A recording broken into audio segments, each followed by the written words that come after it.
안녕하세요. 역사를 누리다입니다. 이번 알아볼 지역은 신성로마 제국 나치 독일과 한 흐름이었던 오스트리아 역사에 대해 알아보겠습니다.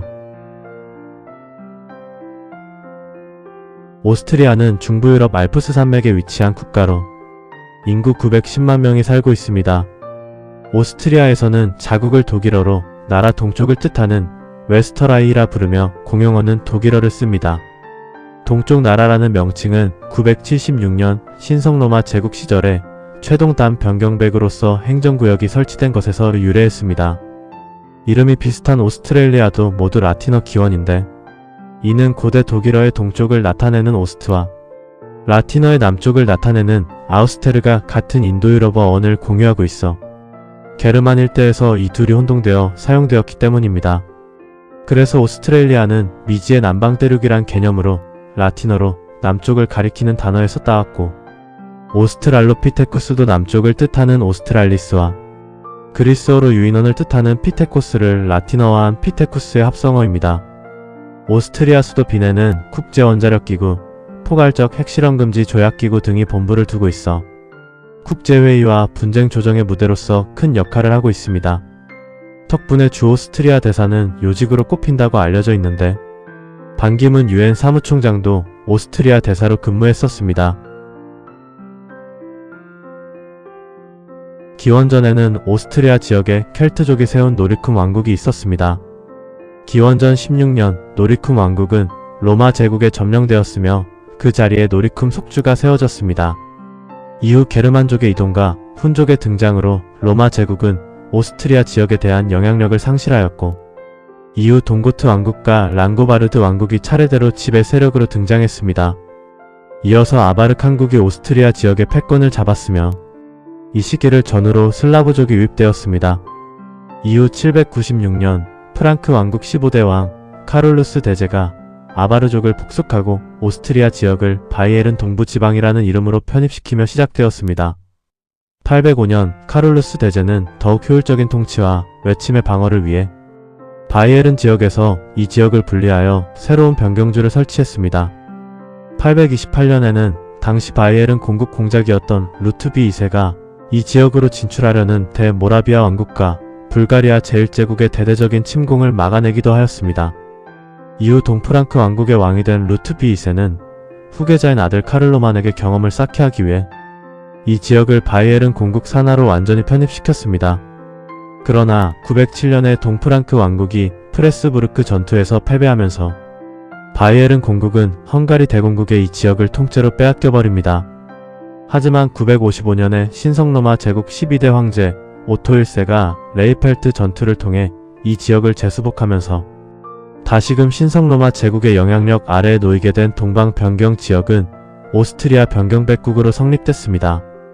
그리고 1156년 21대 황제 프리드리 1세가 오스트리아를 변경백국에서 공국으로 승격시키면서 그동안 바이에른 공국의 영향력 아래에서 완전히 벗어났습니다.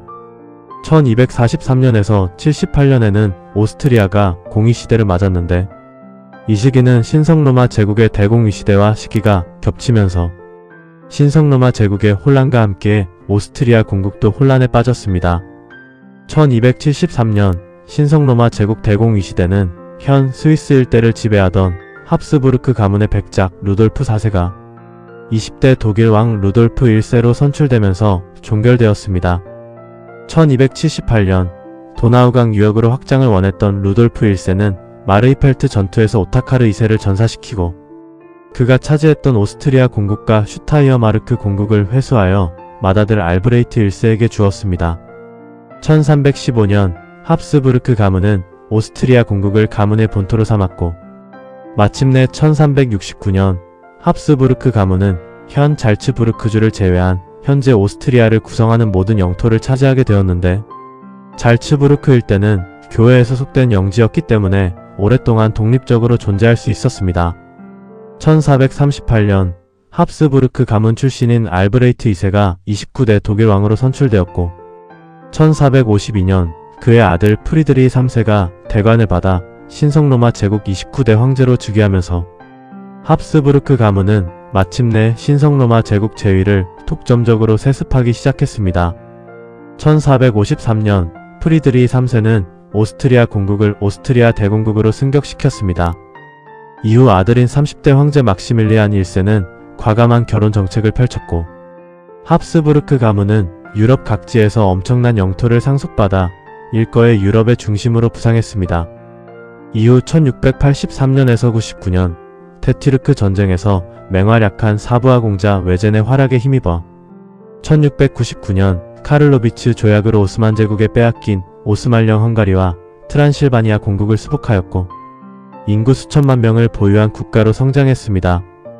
이후 1740년 40대 황제 카를 6세가 장녀 마리아 테레지아를 계승자로 선언하고 사망하자 가문의 여러 인물들이 서로 계승권을 주장하기 시작했습니다. 1740년에서 48년 때마침 기회를 노린 프로이센 왕국 3대 왕 프리드리 2세가 슐레지엔의 영유권을 주장하며 침공을 개시하였고, 오스트리아 왕위 계승 전쟁이 시작되며 슐레지엔 일대를 상실했습니다. 이에 마리아 테레지아가 폭수를 위한 준비에 들어가자 1756년 프리드리 2세는 성공을 감행하여 7년 전쟁을 일으켰습니다. 이때 마리아 테레지아는 수백 년간의 척대 감정을 버리고 프랑스 왕국 러시아 제국을 끌어들여서 포위 전선을 구축했습니다. 그러나 프로이센 왕국이 7년 전쟁에서 승리하며 마리아 테레지아도 어쩔 수 없이 슐레지엔 일대를 포기했습니다. 이후 1804년 나폴레옹 전쟁 중이던 나폴레옹이 프랑스 제1제국 황제를 자칭하여 신성로마 제국 황제의 권위가 무색해지자 마지막 황제인 프란츠 2세는 기존의 동군 연합 상태에 있던 합스부르크 가문의 영지들을 통합하여 오스트리아 제국을 세웠습니다. 그러나 1806년 오스트리아 제국은 나폴레옹 전쟁에 참전했다가 패배해 신성로마 제국은 완전히 해체되었고, 오스트리아 제국은 프랑스 제1제국과 동맹국들의 영토를 할양했습니다.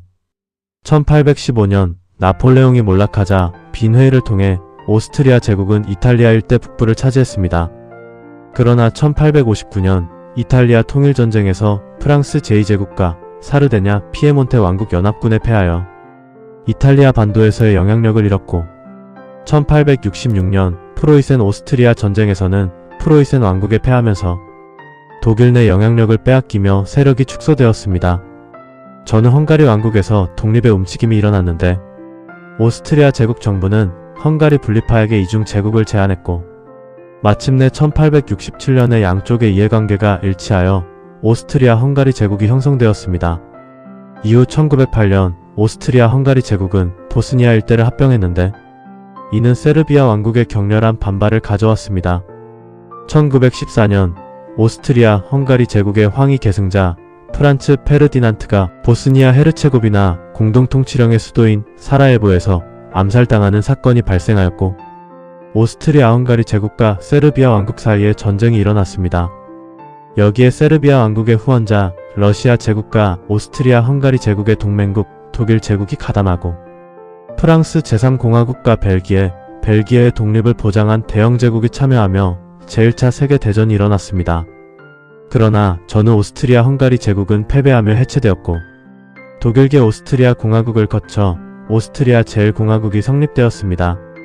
이후 바이마르 공화국과 오스트리아 제1공화국이 모두 독일 민족의 공화국이 되어버린 정강기에 독일 오스트리아 통일론이 강하게 부상했습니다. 그러나 오스트리아 제1공화국 10대 총리 엥겔베르트 돌푸스는 오스트리아 나치당을 탄압했습니다. 1934년 오스트리아 나치당은 돌푸스를 암살하였고, 뒤이어 집권한 11대 총리 쿠르트 슈슈니크는 나치당에 대한 제안을 풀었습니다. 이 기회로 오스트리아 나치당은 더욱 세력을 확장하였고, 나치 독일과의 합병을 선언하기에 이르렀습니다. 오스트리아는 나치 독일의 일부로 제2차 세계대전에 참전해 패했고, 전후에는 독일과 같이 미국, 소련, 영국, 프랑스 4개국이 분할 점령해 군정 통치를 했습니다. 이후 1955년 다시는 독일과 통일하지 않고 영구 중립국으로 남는다는 조건으로 독립했습니다. 냉전 시대에 자유진영의 서유럽과 공산 진영의 동유럽을 잇는 지리적 위치와 중립국이란 점 때문에 미국 소련 정상회담도 여러 차례 열리는 등 양 진영 간의 외교와 경제 교류가 빈에서 활발히 이루어졌습니다. 냉전이 끝나고 이웃한 공산권 유럽 국가였던 체코와 슬로바키아, 헝가리, 슬로베니아가 민주화가 되고 유럽연합에 가입하면서 두 진영의 가운데라는 지리적인 입지가 약해졌고 중립국의 성격도 없어지고 있습니다. 지금의 오스트리아는 중부 유럽의 교통물류 허브이자 문화 강국으로 클래식 음악과 관광산업뿐 아니라 첨단 제조업, 친환경 기술, 금융 서비스 분야에서도 경쟁력을 유지하고 있습니다.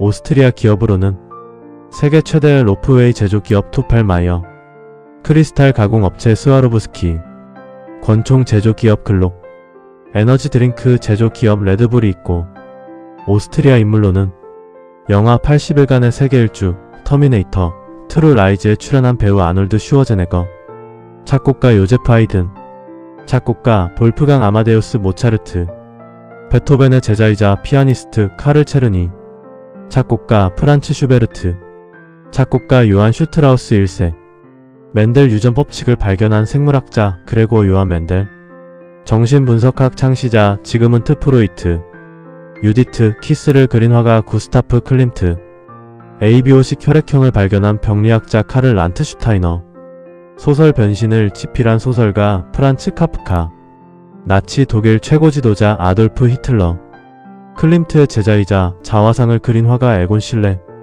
오케스트라 지휘자 헤르베르트 폰 카라얀, 건축가 프리덴스 라이 훈데르트 바서, 영화 007 프랑켄슈타인에 출연한 배우 크리스토프 발츠가 있습니다. 이번 영상은 신성로마 제국, 나치 독일과 한 흐름이었던 오스트리아 편을 살펴봤습니다. 시청해주셔서 감사드리며 구독과 좋아요 감사합니다.